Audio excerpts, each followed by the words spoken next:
근대 과학의 탄생은 어느 한순간에 이례적 사건이 아니고 수백 년, 수천 년의 시간이 들어간 기나긴 사건이다. 이렇게 말씀드릴 수가 있습니다. 찰스 길리스피라는 역사학자가 계십니다. 이분이 쓰신 과학 객관성의 칼날, 1960년에 처음 출판이 됐죠. 과학 사상의 역사에 관한 이야기라는 부제가 달려 있습니다. 오늘 제가 말씀드리려고 하는 이 많은 내용들은 바로 이 책을 기본으로 하고 있습니다. 우선 그리스 초기의 자연 철학은 한마디로 말씀드리면 합리적 사변 철학이다 이렇게 표현할 만큼 새로운 어떤 사유 체계를 가지고 있습니다. 전통적인 기존에 가졌던 자연에 대한 신화적 사고를 합리적 사고로 전환을 하는 최초의 어떤 철학이 되겠습니다. 크게 두 가지 문제에 관심을 가지고 있었습니다. 만물은 무엇으로부터 생겨나는 것인가?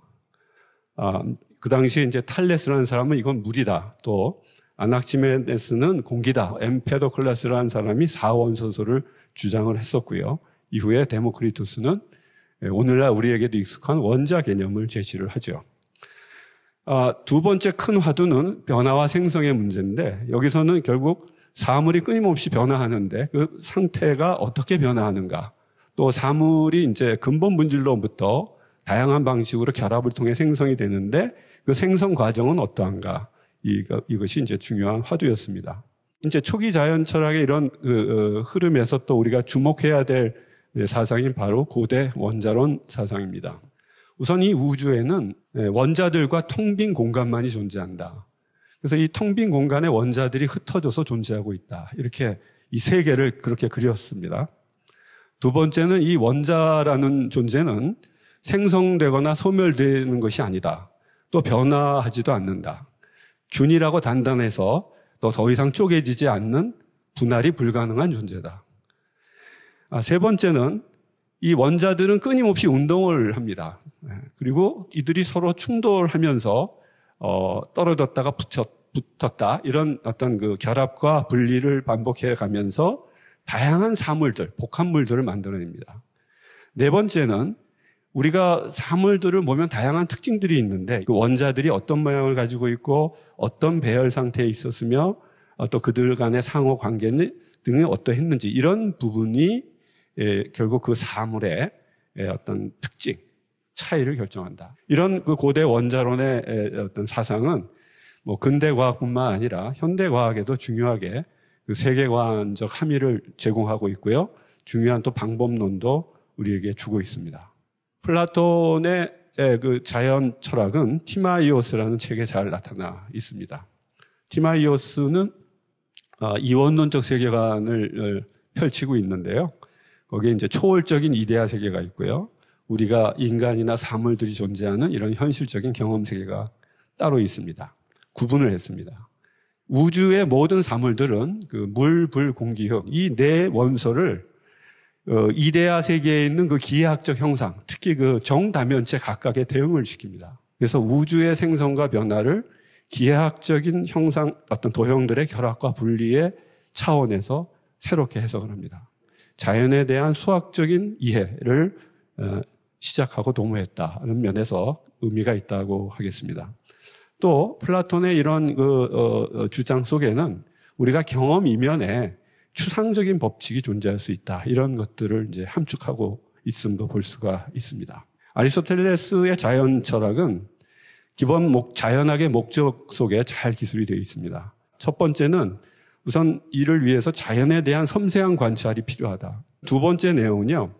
이 현상을 우리가 완전하게 파악하려면 그 원인 개념을 좀 더 세분화해야 할 필요가 있다. 세 번째 아리스토텔레스가 강조한 내용은 자연에 대한 목적론적 관점입니다. 그러니까 이 자연은 이미 그 자체로 합리적인 질서와 규칙성을 가지고 있다는 것입니다. 자연의 운동과 변화를 이제 이 자연 외부에 어떤 초월적인 존재가 주관한다와 같은 그런 생각을 이제 거부하는 것이기도 합니다. 네 번째를 보시면 아리스토텔레스 역시 자연의 궁극적인 구성 원소, 각각의 원소마다 특유한 어떤 정성적 성질을 부여합니다. 그래서 예를 들면 습하다, 건조하다, 따뜻하다, 차갑다 이런 것들이 그 원소들이 가지고 있는 어떤 성질로 이제 부여가 되면서 자연의 위계 질서라든가 어떤 그 다양한 운동 및 변화를 이제 설명을 하고 있습니다. 자, 이제 다섯 번째가 이제 운동론입니다. 그 당시 그 기하학에서도 그렇고 당시의 철학자들이 원은 많은 기하학의 도형 중에서 가장 완전한 도형이라고 봤습니다. 따라서 원 운동도 가장 완전한 운동이라고 봤고요. 이거는 인간이 감히 범접할 수 없는 신의 영역 또는 초월적 영역으로 본 것이죠. 이에 대응해서 그 지상의 운동은 상당히 불완전하고 부자연스러운 운동으로 본 것입니다. 어쨌든 지상에서의 운동과 천상에서의 운동을 구분했습니다. 이제 본격적으로 근대 과학혁명, 150년간 진행되었던 근대 과학혁명의 그 여정을 좀 상세하게 들여다보도록 하겠습니다. 코페르니쿠스의 지동설, 그러니까 천구의 회전에 관하여라는 책이 출간된 1543년부터 뉴턴의 프린키피아, 즉 자연철학의 수학적 원리에 대하여라는 책이 출간된 1687년까지를 과학혁명의 시기라고 규정을 합니다. 천문학에서 혁명이 일어나고 물리학에 그 다음에 물리학 그리고 이것을 뉴턴이 종합하는 일련의 프로세스가 일련의 과정이 이렇게 진행된 배경에는 바로 과거 아리스토텔레스 이래로 지상계의 운동과 천체의 운동을 구분했던 고대 그리스 철학이 들어 있습니다. 이 두 개를 구분했기 때문에 과학혁명도 이 구분에 따라서 전개될 수밖에 없었습니다. 그러면 천문학의 첫 번째 혁명부터 살펴보겠습니다. 이 코페르니쿠스의 지동설을 보면 프톨레마이오스의 천동설과 유사한 부분이 있습니다. 뭐냐면 이 역시 원운동에 기반한 근간하고 있는 기하학 이론입니다. 그렇지만 지구가 중심이 아니고 태양이 중심이다 보니까 유한우주가 아니라 무한우주의 어떤 가능성을 열어놓는 그런 어떤 계기 역할을 하게 됩니다. 이 코페르니쿠스가 시작한 이 이제 천문학의 혁명은 두 번째 혁명으로 이어집니다. 케플러는 행성 운동에 관한 세 가지 법칙을 주장하는데 이런 케플러 법칙이 던져준 가장 큰 의미가 있다면 철저하게 객관적인 데이터에 근거해서 주장이 됐다는 겁니다.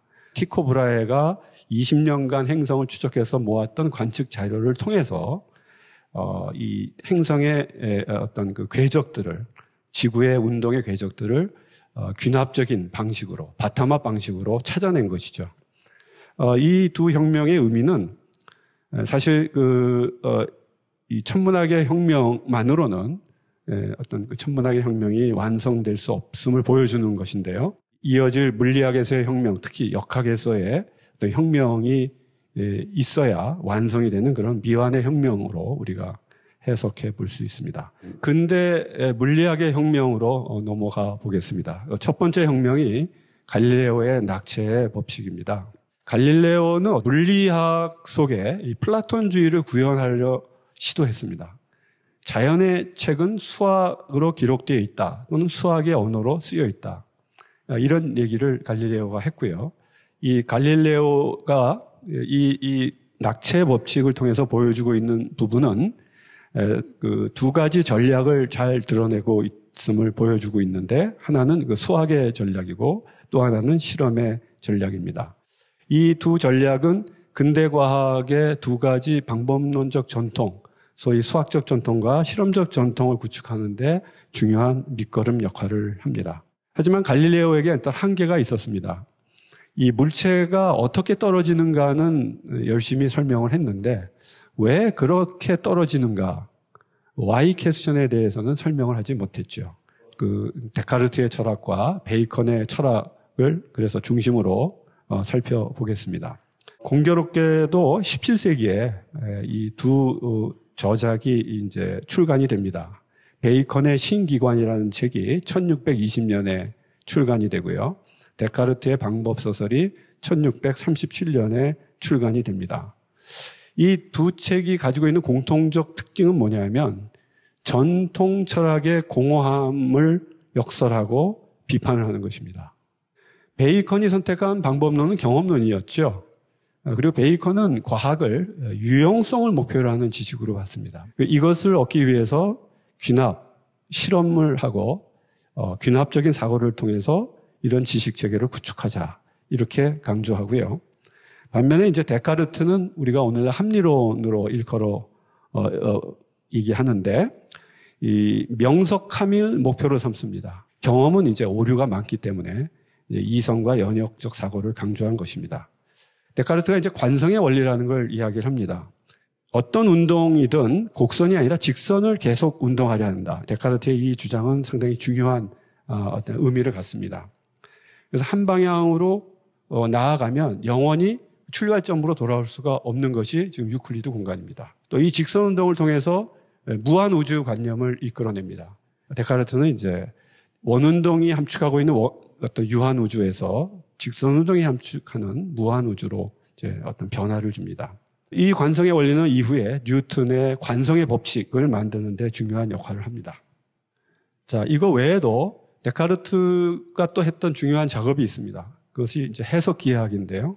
전통적으로 공간은 추상적인 개념이었는데 이거를 유클리드 기하학을 토대로 해서 3차원의 직교 좌표계로 표현을 합니다. 그다음에 이 이제 전통적인 기하학과 대수학을 결합시키는데요. X 변수, Y 변수라는 우리가 잘 아는 어떤 그 독립 변수와 종속 변수 개념을 도입을 합니다.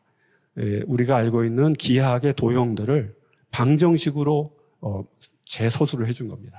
모든 사물들의 그 운동 궤적 모습을 방정식의 형태로 기술을 하고 그것을 그 좌표계 안에 그릴 수 있다는 것이죠. 데카르트는 세계를 이원화했습니다. 이제 물질계와 정신계로 나눴고요.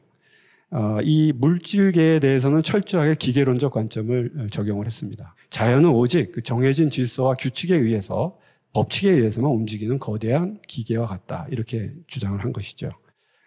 이제 뉴턴의 작업은 앞서 말씀드렸듯이 근대 과학혁명의 완성이라고 할 수 있습니다. 이제 우리가 주목할 것은 이제 중력의 법칙, 그다음에 운동의 법칙, 또 이것을 결합해서 천체 운동에 적용한 천체 역학, 그리고 이것이 제대로 자연에 대한 완전한 기술이 되도록 하기 위해서 필요했던 수학적 도구로서의 미분 적분학, 이런 부분들이 과거의 학자들에게서 볼 수 없었던 그런 새로운 면모다라고 말씀드릴 수가 있겠습니다.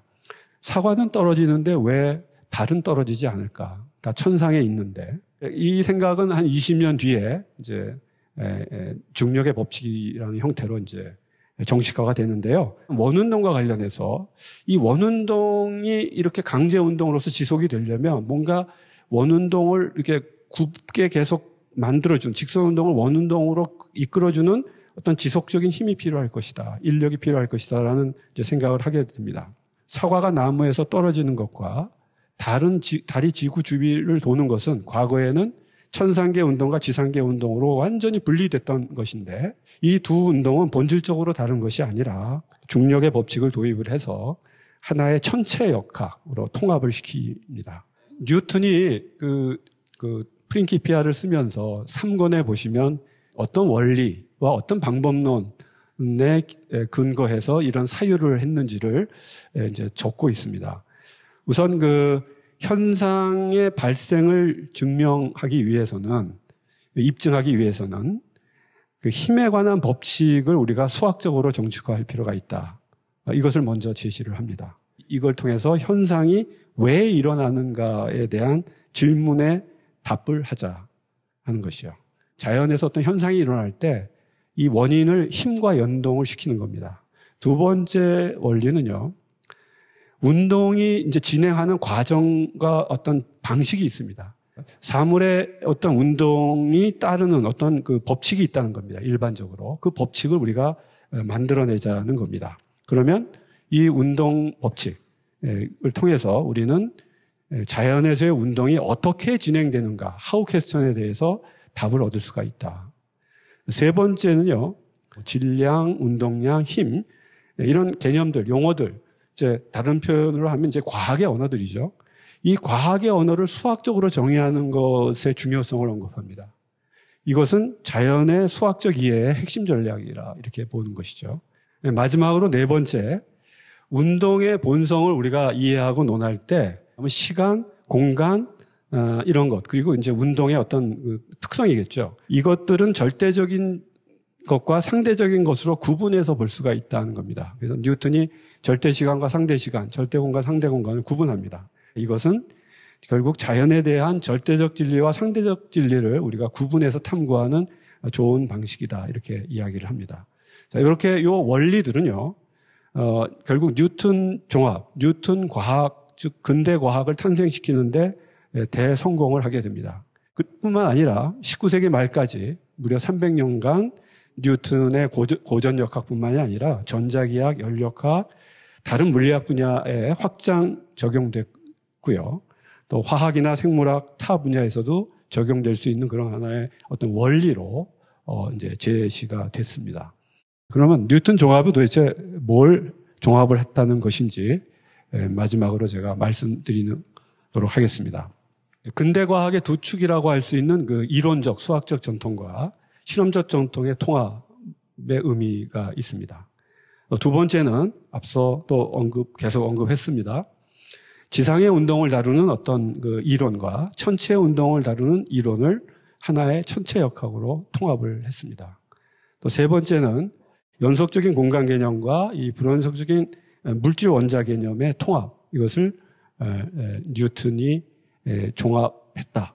이렇게 말씀드려 볼 수가 있습니다.